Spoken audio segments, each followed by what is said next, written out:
I keep getting asked the same question in different ways, and it goes something along the lines of, what camera settings do you use when you're taking photos? But to be honest, every photo is different, so I can't really give a straight cookie cutter answer.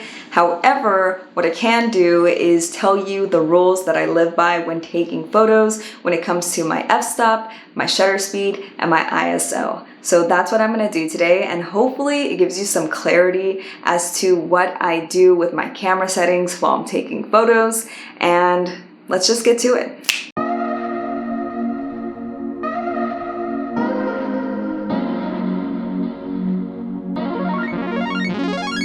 First up is shutter speed. This is usually the first setting that I play with in order to get my exposure right.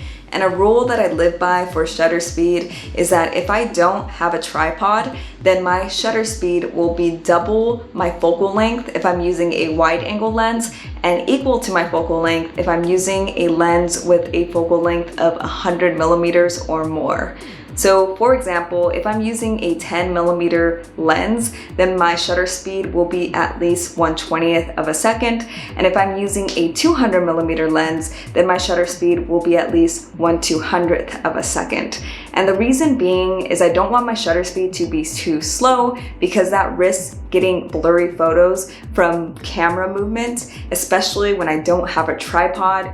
And the reason that I double up for wide angle lenses is because shooting with a 10 millimeter lens at 1/10th of a second still seems pretty slow and risky for me. So I'd rather double up on something like that, whereas shooting at 400 with a 200 millimeter lens seems a little excessive unless I'm trying to capture action shots. So that's what I do for shutter speed. Hope it gives you some kind of clarity. My second rule has to do with aperture, and it is to keep your f-stop at 16 or below if possible. The reason is that at an f-stop of 16, your aperture begins to get so small that the light waves going through it start to interfere with each other more as they cross through your aperture and hit your camera sensor.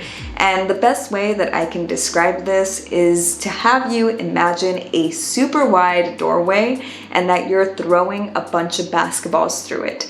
And let's say there is a wall on the other side of this doorway. If you're throwing a bunch of basketballs through it, they should make it to the wall on the other side without any issues. But let's say we make that wide doorway narrow, and this represents your aperture getting smaller. Suddenly, when you're throwing a bunch of basketballs through a narrow doorway, they start to hit each other more as they make it to the other side. And what this is called, when it's light waves hitting each other, is diffraction, and it causes the finer details of your photos to be blurry. So if you want the finer details of your photos to be sharp, you would like to keep your f-stop at 16 or below when possible. Before I move on to ISO, I would like to remind you guys to give this video a thumbs up if you like the information that it contains. And if you are new here and you would like to become a part of this tribe, hit that subscribe button as well for more photography tips, gear reviews, and outdoor adventures. Now let's move on to ISO. Now it is time for ISO, and the reason why I am going over this rule last is ISO is the setting that I resort to adjusting last when trying to adjust the exposure of my photos. Generally, I like to keep my ISO at 100, and I do everything in my power to keep it at 100 by adjusting my aperture and my shutter speed using the rules that I just told you. But I know that that is not always the case. You're not always in a perfect circumstance where your ISO can stay at 100. And when I'm in a situation where I can't keep it at 100 and I have to bump it up, my rule is that I don't bump it up above 1600. The reason is that at 1600, my photos start to get a little bit grainy, and I know that that can be a certain style nowadays and people like having that grainy look on their photos, but personally, I don't like to take grainy photos with my camera, so I keep my ISO below 1600, and that is my final rule. So with that, this is the end of the video. I hope you enjoyed it. Until next time, bye.